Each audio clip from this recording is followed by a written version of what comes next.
was in the 6th grade, my friends and I, at such a pivotal moment in our lives, realized how bored we were. There was a lack of excitement in our adventures. We had found that we had done everything we could possibly think of to fill in an empty space of time. We'd have sleepovers, play video games, watch movies, walk around the neighborhood. And even after all of this, we were still bored. And the worst part about this was that we knew that other kids felt the same thing too.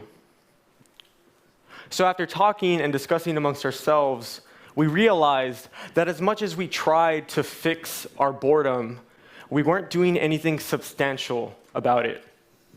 That's why we decided that we wanted to make people laugh. We wanted to make funny videos that joked about things that no one really joked about. We wanted to joke about our quirky, quiet town of Alton, Texas. Now, I'd love to tell you that I'm here to share that my videos have millions of views and that I've sold tons of merchandise worldwide. But unfortunately, like many of the ideas that we have, we never made our videos, our idea, a reality. I know right now there's probably at least one of you who's like, man, this guy's depressing. Is he going to keep talking like this? But there's a reason. As time went on, more and more of us left the group, until eventually all of us left the group. All of us except for one. My friend couldn't let go of his idea. So after we all left in the 6th grade, he decided to make a team. Members would come in and leave out, fluctuate. He learned how to use complex computer software, and he learned how to work with cameras. He would make videos on drama, comedy, things here and there. And I didn't know any of this because I hadn't seen or talked to him in 6 years. My friend, the one who never gave up on his idea, has now launched his own videography company. Like him and the rest of the world, we all have tons of ideas every day. And there was something different about him. Because 6 years ago, my group of friends and I, we all had the same idea.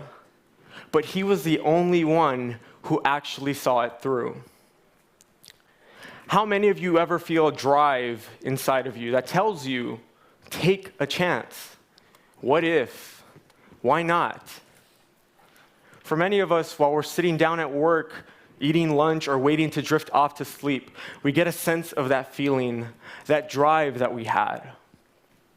And then, after a few minutes of reminiscing, we continue doing what we're doing. For some of us, that feeling comes around often. It makes us remember how we always wanted to start our own band, take a road trip with our friends, or even something small like clean up the trash in our local park. And it sucks, because the thing that you remember the most out of everything is the fact that you didn't do it. My friends and I, while we were in the process of making these videos, we had so many opportunities to get something done. I can remember how many times an adult came up to us and told us, hey, I actually might know some things. A kid would come and tell us, I know how to edit videos. Or even amongst ourselves, we would tell each other, you can come over to my house and we'll work on it. All opportunities that we never actually took. As time went on, I realized that I had to stop giving up my ideas. Years and years went by, and we never met up. I never had the opportunity to explore that idea. I had many ideas each day, but they would all pass by. Until eventually, I came upon an idea that I couldn't afford to let go of. An idea that I couldn't afford to regret. That idea was the South Texas Ideas Festival, STXI. I come from a place where typically youth are not encouraged to do better. They are discouraged. They feel that they can't do the things that many other people can do. And this was a problem because we didn't want this to happen anymore. We didn't want people to feel like they needed to leave our home to do something better. Our festival was student-led. With a team of high school students, we put on a festival that hosted 300 students from across our region. And it was great. We received tons of commendations for it. And I know it sounds like an overnight success story, but it really wasn't. And one of the main questions that people would ask us was, where did you get the drive to do this? When I was a little kid, I learned a lot from what was going on around me. I came from a home where the only way to make a living was to pick up plastic bottles and cans and sell them to processing plants. My first real job was helping a woman set up her booth at a flea market from 7 in the morning to 3 in the afternoon for $20. My neighbor's son learned how to cut hair when he was 8 years old because it was the only way he and his family could afford a haircut.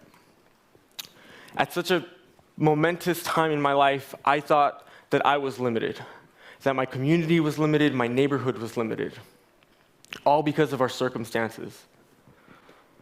And then came my crazy grandpa.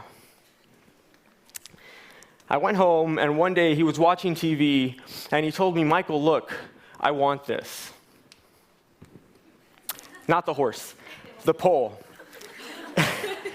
It's a horse patience pole. It basically teaches a horse to be patient. And he told me, "I want this." And I asked him, "How are you going to afford it? We don't have the money." And he said, "I'll find a way." So I forgot about it. I was walking around the house. And during that time, he left, and he got a wheelchair from I have no idea where, and a giant metal pole from I have no idea where. And when I got back home, I went into the backyard, and this is what I saw. My crazy grandpa had cut the wheelchair in half, attached it to the top of the pole, stood it upright, and tied the horse to it. And in just 3 days, we not only taught the horse how to stand still, we taught it how to run in circles.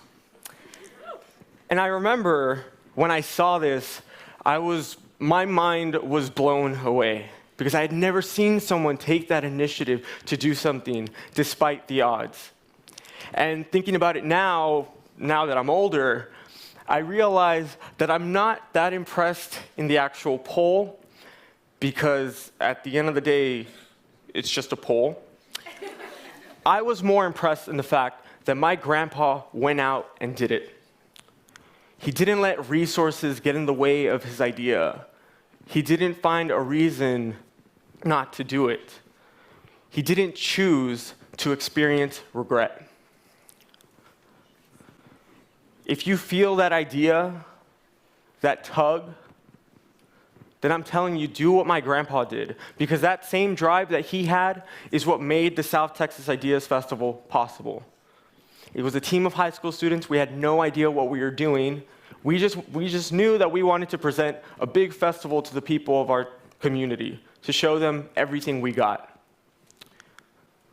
If you feel like an idea is worth something, be it yours or someone else's, if you feel that an idea is worth time constraints, rejections, and failures, then let me give you a piece of advice. Stop what you're doing, put down your phone, pause the TV show that you're watching, hold off on that nap for 5 more minutes, and think. You're bored, right? Well, now is the perfect opportunity for you to take that road trip, the perfect opportunity for you to start that band, the perfect opportunity to clean up some trash. Now, the next time that you're bored, I beg of you, I implore you to get excited, because you might just be onto your next best idea. Thank you.